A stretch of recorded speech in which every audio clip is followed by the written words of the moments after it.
你来的正好，与我一同去。姐姐要去哪儿啊？去宣誓殿。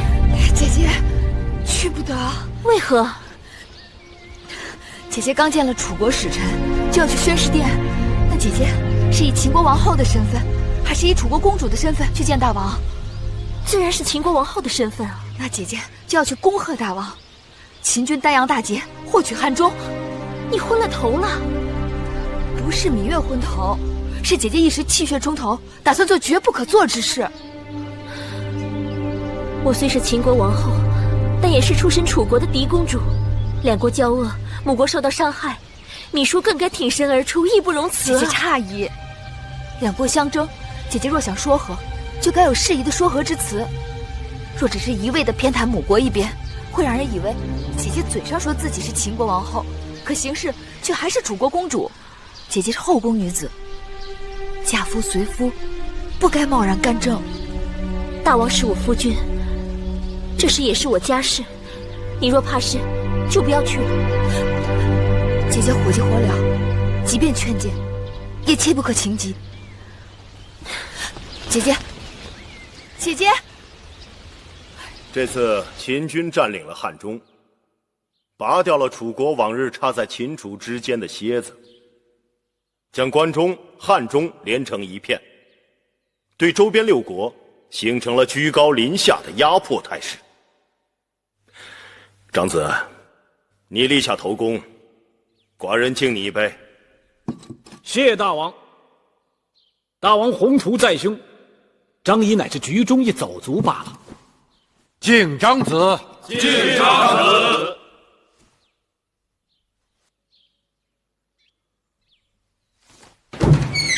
王后，大王正在设宴庆贺丹阳大捷。我要见大王，让我进去。如果让王后进大殿，小的担待不起。让我进去。不能进，王后。让我进去。让他进来。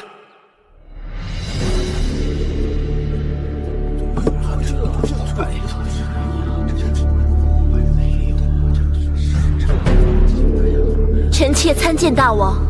王后本该在交房殿安心养胎，贸然来此有何事？臣妾有要紧的话说给大王听。秦楚两国相邻，唇齿相依，双方兵刃相见，实在令人痛惜。眼下战事早已结束，王后用不着为此焦虑。既然战事已罢，难道大王就不想与楚国重修旧好？如何重修旧好？抚慰并释放俘虏的楚军兵将，归还楚国汉中之地。唉，王后爱乡心切，希望两国交好，就不该让秦国割肉去补楚国的脓疮。秦楚两国交战，楚国出兵在先。如果这次赢家是楚国，难道楚国还会释放我秦军之将领，归还我秦国之土地吗？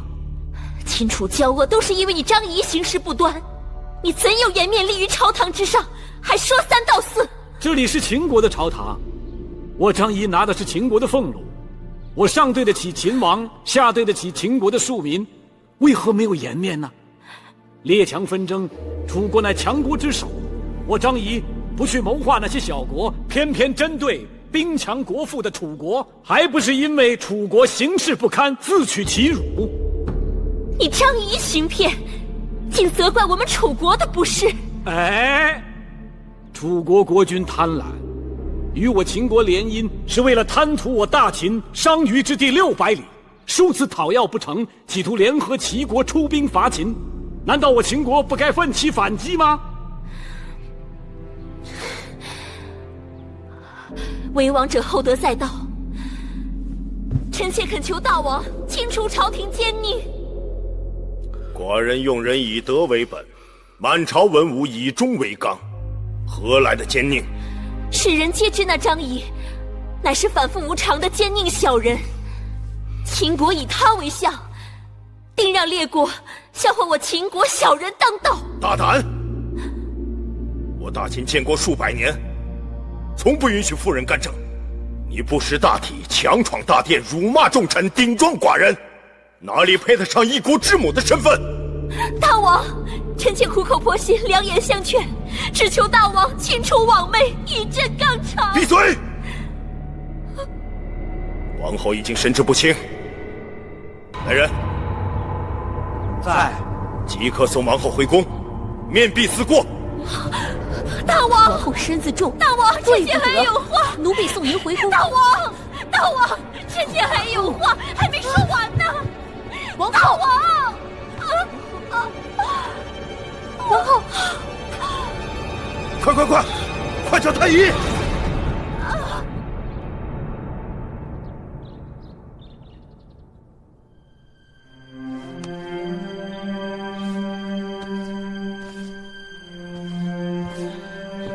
禀大王，王后的脉象时速时缓，胎位不可有大碍？臣已让女医治为王后扎了几针，以稳胎象。从今日起，王后不可随意走动，不可操劳忧心，更不可情绪大喜大怒。你们可听到了？奴婢不敢有任何怠慢。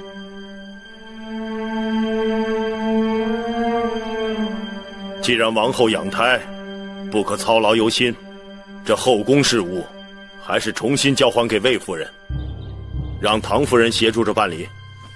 是。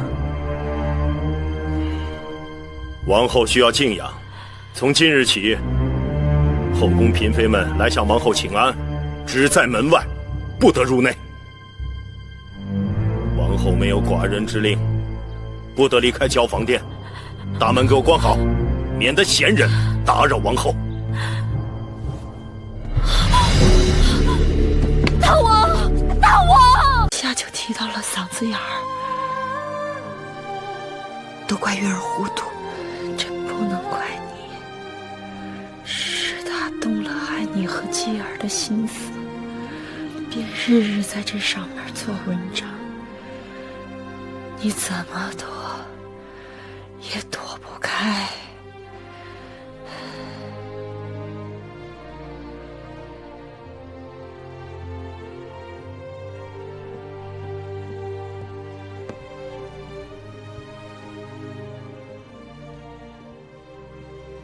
大王，请用茶。那杀人疯之事，查得如何？老奴叫人细细查过了。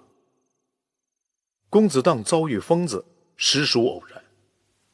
米酒是公子通拿去的，但是公子荡强从公子通手中抢去，并且不听劝阻，酣畅痛饮，结果酩酊大醉。倒是什么？倒是王后、公子季和八子他们从少司命神祠祈福后路遇杀人疯，这确有可疑之处。哦，从神祠到交房殿有一条最近的路径，但那日偏巧路被水淹，所以王后、公子季和八子不得不走了有杀人疯的那条路。可查出原因了吗？是几个在园子里干活计的内侍，他们把路断了。那条路是新修的，暗渠经常漏水，所以没有头绪。这么说，那些杀人疯也许真是被我们自己养的疯子引到园子里的。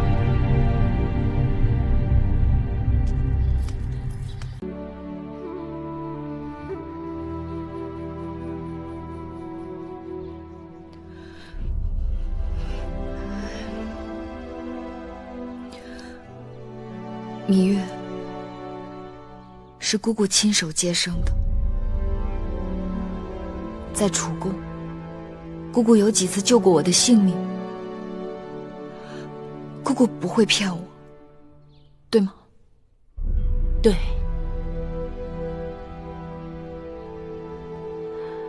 八子想问什么，就问吧。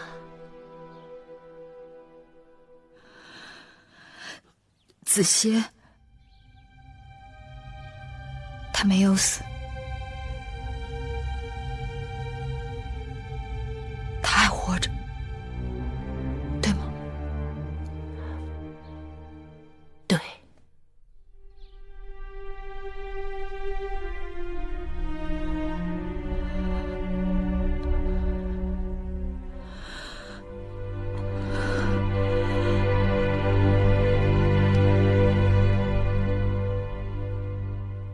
子歇他在咸阳，他在找我。你见过他，对吗？对。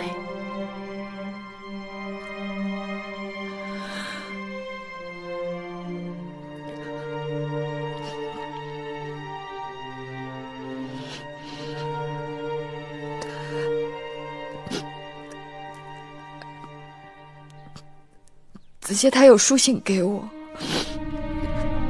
对吗？对。书信呢？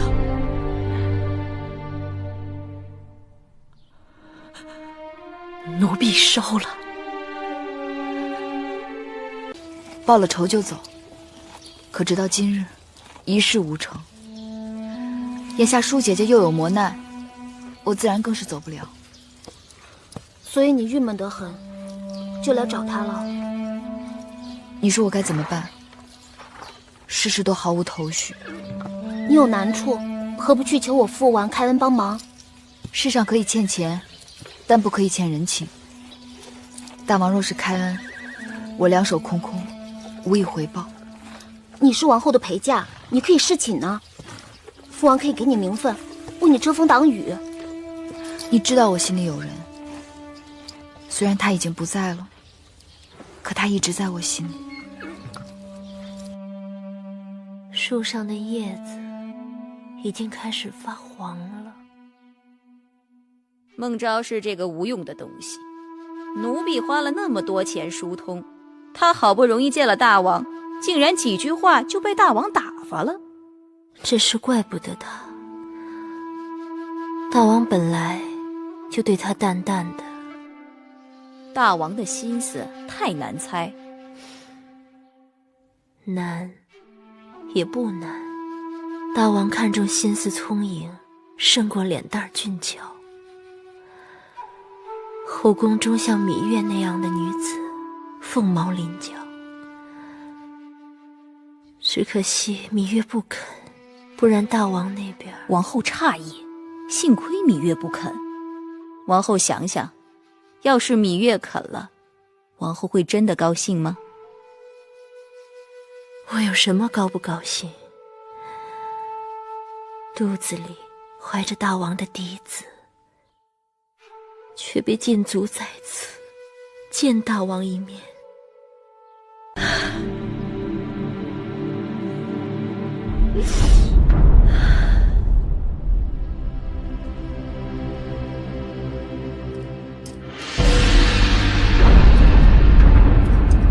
你们想干什么？卫秉夫人就敢闯进来！夫人，奉大王之命，查办魏国奸细案，内府要传唤你身边的采凡，请夫人允准。我身边的士人都忠心耿耿，没有奸细。如若你们要带人，还是带我去见大王吧。夫人在时不可离开，还要协助老奴找一些东西。找什么东西啊？铜符节。那东西我一时想不起来放在哪里了。既然夫人想不起放在哪里，那我们可以帮你找。是。你们想干什么？若是真找不到，恐怕夫人就更不好交代了。哦，忘了告诉夫人，魏长史已经前往内府问审了。我妹妹什么都没做，你们太放肆了。大王吩咐，公子华身边的所有太傅和侍从均已换人。采凡，你还站着干什么？走吧。夫人保重，奴婢先去了。不光是采凡，所有从魏国来的侍女侍从都要到内府过一遍，带走。是。不好办呐。好在函谷关一夫当关，万夫莫开，骑兵厉害，却难以施展。铁甲再厉害，也挡不住滚石雷木；射手再厉害，也射不到函谷关上去。再加上三国兵马缺少统筹训练，只要我们准备充分，并经常偷营突袭，必能将其个个击垮。父王，这是司马将军虏获的韩国工匠为我们研制的新型弩机，箭头为棱形，射出去可以穿透5张牛皮。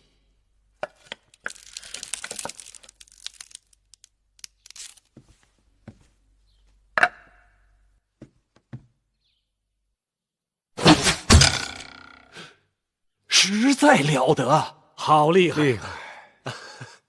果然是好东西，难怪都说天下强弓劲弩皆自韩出。这弩机除了可以大量用于函谷关之外，还可以用来对付义渠。它比弓射程远，在战车上使用更加灵活。眼下，这义渠人在公孙衍的唆使下，屡屡派出骑兵在我大秦背后作乱，搅扰边境。有了它，义渠骑兵的速度和坚固的皮甲就都会失效。可是有一事寡人不得其解：诸国陈兵函谷关，为何那燕国一开始也跟着趟浑水？自大公主嫁到燕国以后，两边一直相安无事。可这一年，不知道燕国那边出了什么状况。此次微臣出使燕国，向燕王也询问了有关议后的情形。燕王回答的支支吾吾，就连大王您的书信都要由他转交。议后和公子侄的处境不妙啊。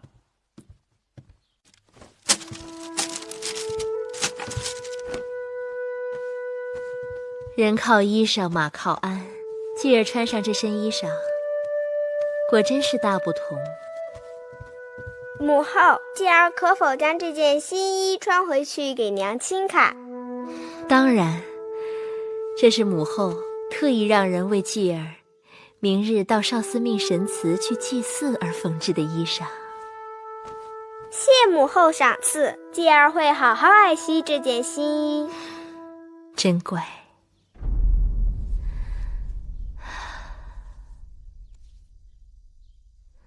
去吧。儿臣告退。